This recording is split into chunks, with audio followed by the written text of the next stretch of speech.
Junction से एक special train Delhi के लिए रवाना होने वाली थी। प्लेटफॉर्म पर हजारों लोग बैठे थे और उन्हीं के बीच में एक लड़की भी बैठी थी। तभी उस लड़की के ऊपर उसके 8 साल पुराने तलाकशुदा पति की नजर पड़ती है। वो उसके करीब आता है और देखने की कोशिश करता है कि अब इसका जीवन साथी कौन है, किसके साथ रह रही है, कहाँ जा रही है। दोस्तों, ट्रेन आ जाती है। वो लड़की स्लीपर कोच में घुसने लगती है। उसके पति का टिकट जो है उसी ट्रेन में एसी डब्बे में रहता है, लेकिन वो भी अपनी तलाकशुदा पत्नी के पीछे पीछे स्लीपर कोच में घुस जाता है। दोस्तों, युवक अपनी तलाकशुदा पत्नी के ही सीट पर बैठने की कोशिश करता है कि ताकि आज की रात का सफर इसके साथ मैं कर सकूं। दोस्तों, दिल को छू लेने वाली कहानी है, बहुत इंटरेस्टिंग कहानी। आइए जानते हैं पूरी कहानी वीडियो में। लेकिन वीडियो में आगे बढ़ने से पहले वैसे रिक्वेस्ट कि आप वीडियो को लाइक कर दीजिए, चैनल को भी सब्सक्राइब कर लीजिए ताकि मेरा हौसला बढ़ता रहे। दोस्तों, उस लड़की का नाम होता है पूजा और उस लड़के का नाम होता है प्रदीप। दोस्तों, दोनों की 10 साल पहले शादी हुई थी, लेकिन शादी के 2 ही साल बाद यानी 8 साल पहले इन दोनों का तलाक हो गया था। दोनों की कमियां थी उसमें, लेकिन फिलहाल तलाक हो चुका था। दोस्तों, ट्रेन चल पड़ती है। जो पूजा थी वो स्लीपर कोच में जाकर बैठने लगती है, तो उसके पीछे पीछे जो उसका तलाकशुदा पति था वो भी उसी कोच में घुस जाता है, उसी डिब्बे में घुस जाता है। हालांकि उसका जो टिकट है वो एसी डब्बे का रहता है, लेकिन जब वो अपनी पत्नी को देखता है बहुत उदास बैठी रहती है और वही खूबसूरती, वही सुंदरता, तो जो है सोचता है चलो 8 साल बाद मिली है तो किसी ना किसी बहाने इसके पास बैठा जाए, इससे कुछ बातें किया जाए। तो दोस्तों, इसलिए वो उसी डब्बे में घुस जाता है। तो दोस्तों, जो पूजा होती है वो डब्बे के बीच में जाकर साइड वाले सीट पर बैठ जाती है, वहीं पर उसका टिकट रहता है और वो जाकर उसके पीछे खड़ा हो जाता। प्रदीप को देखने की कोशिश करता है कि क्या पता इसके दाएं बाएं कोई हो तो अभी आके इसके साथ बैठे, लेकिन जो भी आता उस सीट पर बैठने की कोशिश करता। चूंकि वो अकेले बैठी थी तो पूरा सीट खाली था, तो उसको तुरंत मना कर देती थी, कहती थी यहाँ पे जगह नहीं है, मेरी सीट है। एक दो लोग बोले कि अभी 1 घंटे में उतर जाएंगे, अगले स्टेशन पर उतर जाएंगे, लेकिन उसने बोला कि मेरी तबीयत खराब है और मैं यहाँ पर बैठने नहीं दूंगी, मैं आराम करने जा रही हूँ। अब दोस्तों, प्रदीप पीछे से सब देख रहा था। पूजा जो है खिड़की के बाहर झांक रही थी, जब भी कोई आता उसको मना कर देती थी।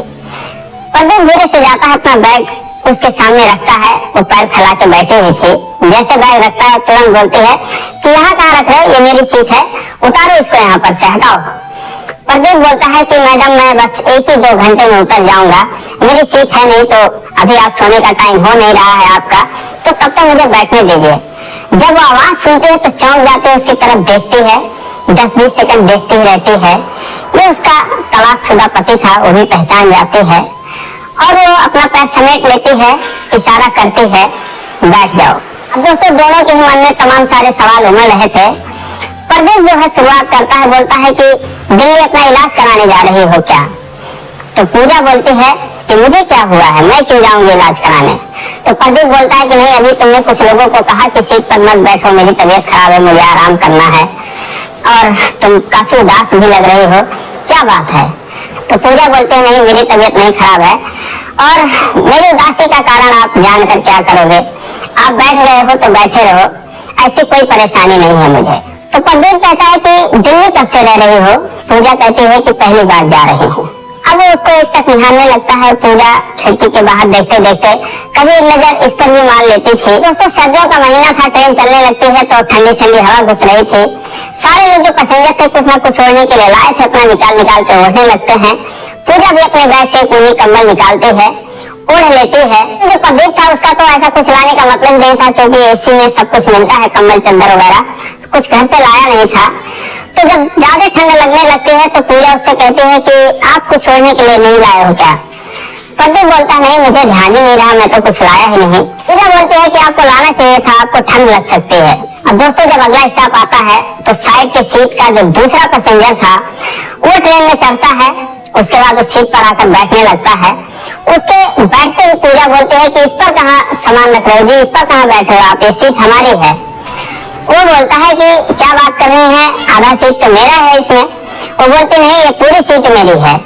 दोस्तों, अपना टिकट निकालती है, प्रदीप को देती है। प्रदीप समझाता है कि ऐसा है, आधी सीट तुम्हारी है, आधी सीट इनकी है, जब सोना होगा तो ये पूरी सीट तुम्हारी हो जाएगी, ऊपर वाली सीट इनकी हो जाएगी।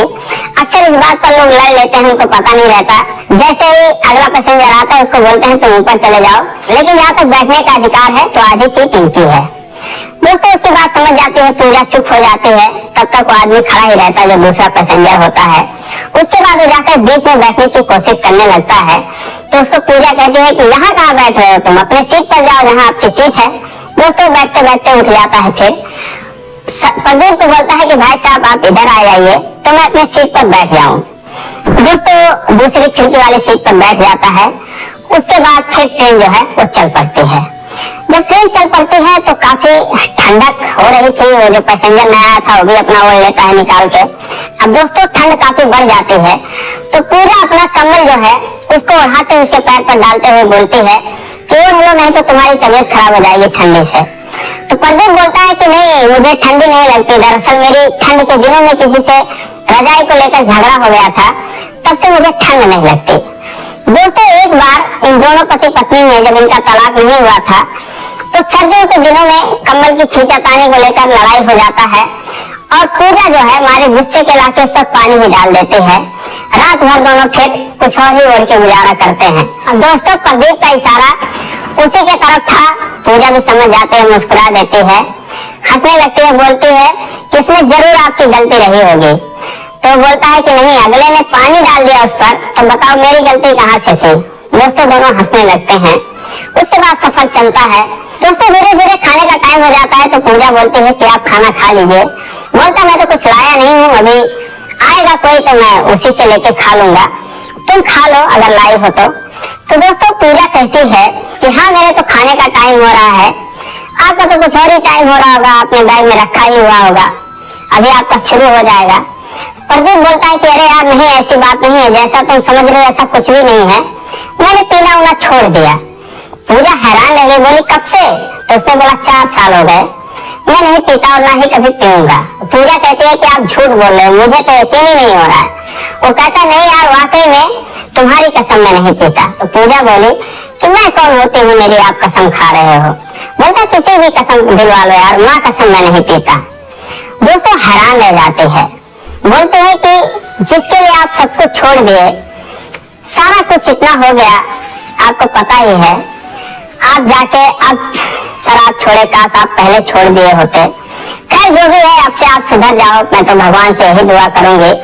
सुनकर मुझे बहुत खुशी हुई कि आपने छोड़ रखा है। सच बताओ मैं दिल से कह रही हूँ, मुझे बहुत सुकून मिला आपकी ये बात सुनकर। दोस्तों पूजा और प्रदीप के बीच में तलाक का सबसे मुख्य कारण जो था वो यही था कि वो जो है शराब का बहुत बड़ा आदी था, अपने माँ बाप की भी नहीं सुनता था, हमेशा शराब पिए मस्त रहता था, पूजा से भी मारपीट करता था और उसके इन्हीं आदतों से वो 2 ही साल में तंग आ गई थी। खुद उसके जो सास ससुर थे यानी प्रदीप के जो माता पिता थे, उससे यही कहते थे कि बेटा देखो ये तो सुधरेगा नहीं, अगर तुम अपना कहीं और दूसरा देख लो तो शायद तुम्हारी जिंदगी जो है वो कट जाए इसके साथ, ये तो बहुत ही नालायक है, निकम्मा है। दोस्तों बहुत उसको समझाया लोगों ने, हालांकि वो प्रदीप को बहुत चाहती थी लेकिन उसके इसी आदत से परेशान रहती थी। अंत में हार मानकर उससे तंग होकर उससे तलाक ले लेती है। फिर पूजा कहते हैं कि वाकई में मुझे यकीन नहीं हो रहा है, मुझे बहुत खुशी हुई। और बताओ घर में कौन है, मम्मी पापा कैसे हैं, आपकी छोटी बहन कैसे है, मुझे उसकी बहुत याद आती है। दोस्तों जो प्रदीप की छोटी बहन थी अपनी भाभी को बहुत मानती थी। प्रदीप बोला घर में सब ठीक है और छोटी बहन की भी शादी हो गई 2 साल पहले। फिर उसने बोला कि आपने अपना नहीं किया। फिर उसने कहा नहीं मैंने नहीं किया, गांव में मेरा नाम काफी खराब था तो गांव छोड़ के मैं दिल्ली में ही रहता हूँ, माँ बाप भी वही रहते हैं, लेकिन अब पहाड़ जैसी जिंदगी है, कट नहीं रही है, सोच रहा हूँ कहीं शादी वगैरह कर लूं। तो दोस्तों पूजा से पूछता है कि तुमने शादी किया कि नहीं अपना कहीं। पूजा कहती है कि अभी तक तो नहीं किया, लेकिन मैं दिल्ली इसीलिए जा रही हूँ, मेरी एक फ्रेंड है उसने कहीं रिश्ता लगा रखा है तो शायद मेरी हो जाए 1 महीने 2 महीने में। जब ये बात सुनता है तो थोड़ा उदास हो जाता है प्रदीप। फिर वो बोलता है कि मैं किसी को परेशान नहीं करता, मैं पीता खाता नहीं, सुधर गया हूँ, कमाने खाने लगा हूँ। उसकी मंशा यही थी कि शायद पूजा बोल दे कि अच्छा ऐसी बात है तो मैं अब आपके साथ रहने के लिए तैयार हूँ। लेकिन पूजा बोली कि चलो अच्छी बात है, मैं भगवान से यही दुआ करूंगी कि आपको सलामत रखें और आप ऐसे ही अपनी आदत को बनाए रखें। अब आप शादी कर लीजिए, कोई भी आपके साथ खुश रह सकती है, उसे कोई परेशानी नहीं होगी। तो भगवान से यही दुआ करूंगी कि आपकी शादी जो है वो जल्दी हो जाए। दोस्तों, रात काफी हो गई तो पूजा कहती है कि 2 रोटी लाई हूँ, चलो खा लेते हैं। प्रदीप कहता है कि 2 रोटी में ना तुम्हारा पेट भरेगा ना मेरा पेट भरेगा, क्या फायदा। तो बोले कि चलो पति पत्नी ही समझकर मिल बांट कर खा लेते हैं जो भी हमारे पास है। हमने बहुत ऐसा एडजस्ट किया हुआ है पहले, तो अब आप अच्छे भी हो गए हो, तो चलो कम से कम आज मेरे हाथ की बनाई हुई 1 रोटी आप खा लो। दोस्तों, इतने देर में ट्रेन में बिरयानी बेचने वाले आ जाते हैं। 2 बिरयानी लेता है और उसके बाद दोनों खुशी खुशी खाते हैं। खाने के बाद जो दूसरा पैसेंजर था वो बोलता, भाई साहब मैं तो जा रहा हूँ ऊपर, अब आप लोग सोइए, कोई दिक्कत नहीं है। दोस्तों, फिर उसके बाद दोनों इधर उधर सर करके सो जाते हैं, कोई कंबल ओढ़ के सो जाते हैं। अब दोनों को नींद नहीं आ रही थी। उसके ख्याल में ये सुधर चुका था और इसके ख्याल में कि मेरी इतनी खूबसूरत बीवी थी, मुझे छोड़कर मेरी शराब की वजह से चली गई, दूसरी शादी करने जा रही है। काश मुझे अपना लेती या मैं इससे हिम्मत कर पाता कहने के लिए कि मेरे पास आ जाओ फिर से। यही दोनों सोच रहे थे, आधी रात से ज्यादा गुजर गए। तभी जो है पूजा उठती है और कहती है कि आपको सर्दी लग रही है क्या। तो बोलता है कि हाँ लग तो रही है, क्या करूं फिर। तो पूजा अपने बैग से मफलर निकालती है और उसके कानों में बांध देती है, बोलती है ठीक से अब सो जाओ आप। दोस्तों, सुबह हो जाती है, दोनों चाय पीते हैं, नाश्ता करते हैं। दोस्तों, ट्रेन जब नई दिल्ली रेलवे स्टेशन पर पहुंच जाती है, दोनों उतर जाते हैं। प्रदीप जो है उसको मफलर देने लगता है जो उसको दे रखी थी। बोला, बहुत अच्छा मफलर तुमने बनाया है, लगता है हाथों का ही बनाया हुआ है, ये तो जेंट्स मफलर है। तो बोली, हाँ मैंने उनके लिए बनाया है जिनसे मैं शादी करने जा रही हूँ, आप चाहो तो इसको रख लो, मैं दूसरा बना लूंगी। दोस्तों, रख लेता उसके बैग में, जेब में हाथ डालता है, 2-2.5 हजार रुपए उसके जेब में पड़े थे। तो पूजा को देने लगता है कि ये लो रख लो कुछ। पूजा कहती है नहीं इसकी जरूरत नहीं है, मेरी एक फ्रेंड आने वाली है और आप पैसे रख लो। इस तरीके से पैसे लेन देन का कोई तुक नहीं बनता है। तो बोलता है चलो मैं छोड़ दूं तुम्हें जहां भी जाना हो। तो बोली नहीं मेरी एक फ्रेंड आ रही है, आप निकलो। दोस्तों, इतने में पूजा की फ्रेंड आती है, उसका नाम सरिता होता है। तो बोलते हैं अरे पूजा बता कोई दिक्कत तो नहीं हुई तुझे सफर में। तो पूजा बोलती है कि नहीं यार कोई दिक्कत नहीं हुई, लेकिन मैं तुझे क्या बताऊं, मेरा जो तलाकशुदा पति था वो भी भटकते भटकते मेरे ही सीट पे आ गया, टिकट था नहीं। तुझे क्या बताऊं, सुधर गया है, पीता खाता बिल्कुल नहीं। उसे देखकर मुझे बड़ी दया आ रही थी, वो मुझसे कुछ कहना चाह रहा था लेकिन शायद कह नहीं पाया। और जब वो जाने लगा तो मैं सच बताऊं कि मेरे आंखों से आंसू आ गए उसको जाते हुए देखकर। तो सरिता बोलते हाँ तो अब मरने दे उसको, ज्यादा दया दिखाने की जरूरत नहीं है। अब उसको समझ में आएगा ना कि तू कितनी सुंदर है, उसको बताया नहीं कि मैं शादी करने जा रही हूँ। तो उसने बोला हाँ मैंने बता तो दिया उससे कि शादी करने जा रही हूँ, बड़ा उदास लग रहा था वो। तो बोली हाँ अब रहम करने की जरूरत नहीं है, चल मैं तेरे लिए जो रिश्ता ढूंढी हूँ उसको देखना, फिर तू खुश हो जाएगी। इतना अच्छा लड़का है वो, कमाने खाने वाला बंदा है, कोई दिक्कत वाली बात नहीं है, कल मेरे साथ चलना। अब दोस्तों, सरिता जो है पूजा को अपने रूम पर लेके चली गई। इधर जो प्रदीप अपने घर पे चला गया, उसके गांधीनगर में जींस की फैक्ट्री थी, 30-40 लोग उसमें काम करते थे। अगले दिन प्रदीप अपने फैक्ट्री पर पहुंचता है।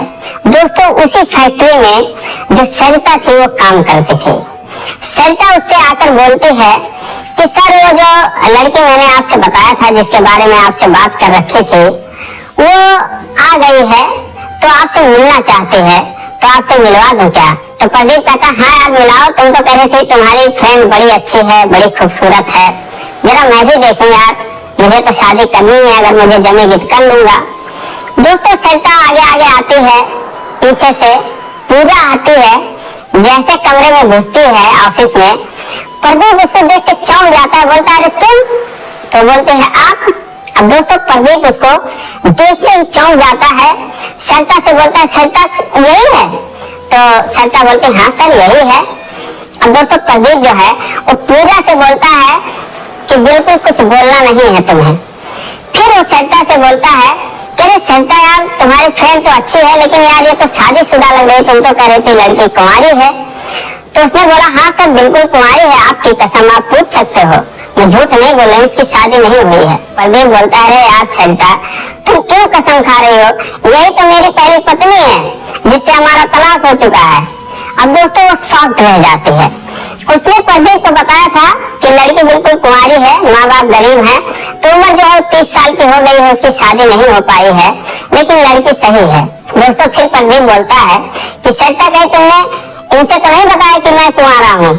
तो बोलते नहीं सर, मैं इतना भी झूठ नहीं बोलती। दोस्तों उसके बाद प्रदीप पूजा से कहता है कि पूजा देखो, ये सरिता जो है ये समझ लो हमारे लिए भगवान है, ये अगर हमको मिलाई है तो अब यहाँ पर इतने सारे लोग हैं, तुम किसी से भी पूछ सकती हो। अब मैं पीता उता नहीं हूँ, आराम से कमाता हूँ, अपने माँ बाप की सेवा करता हूँ, तुम किसी से भी पता कर सकते हो। और भगवान ने मौका दिया है तो एक बार और तुम मुझे मौका दो, मेरे पास आ जाओ, तो मैं तुम्हारा एहसान जिंदगी भर मानूंगा। तुम चाहो तो किसी से भी मेरे बारे में पता कर सकते हो। दोस्तों उसके बाद पूजा की आंखों से आंसू आ जाते हैं। बोलते मुझे अब किसी से पूछने या पता करने की जरूरत नहीं है। दोस्तों उसके पास आते हैं, उसके गले से लग जाते हैं। दोस्तों एक बार फिर से दोनों की जिंदगी बसती है। दोस्तों उसके बाद दोनों सरिता को लाख लाख धन्यवाद देते हैं कि तुम्हारी वजह से हमारी एक बार फिर से जिंदगी बन गई। दोस्तों शाम को जब वो पूजा को लिवाकर सरिता भी जाती है, प्रदीप अपने घर पर जाता है, अपने माँ बाप के सामने उसको खड़ा करता है कि देखो मम्मी पापा, आपकी बहू आ गई है फिर से। दोस्तों इतना खुश होते हैं वो कि जिसका कोई हिसाब नहीं। दोनों को लाख लाख आशीर्वाद देते हैं। उसके बाद कहते हैं बेटा, ये लक्ष्मी थी, हमारे घर से चली गई थी, फिर हमारे घर में आ गई है। सरिता को बहुत बहुत धन्यवाद देते हैं। लेकिन उसके बाद प्रदीप कहता है कि सरिता, इसीलिए तुम मेरी फैक्ट्री चला लेती हो कि तुम इतनी होशियार हो। तो दोस्तों ये कहानी आप लोगों को कैसी लगी कमेंट करके जरूर बताइए। ये एक सच्ची कहानी है। तो दोस्तों ये रही कहानी। अगर आपको अच्छी लगी हो तो आप चैनल को सब्सक्राइब करिए। फिर मिलेंगे अगले वीडियो में। तब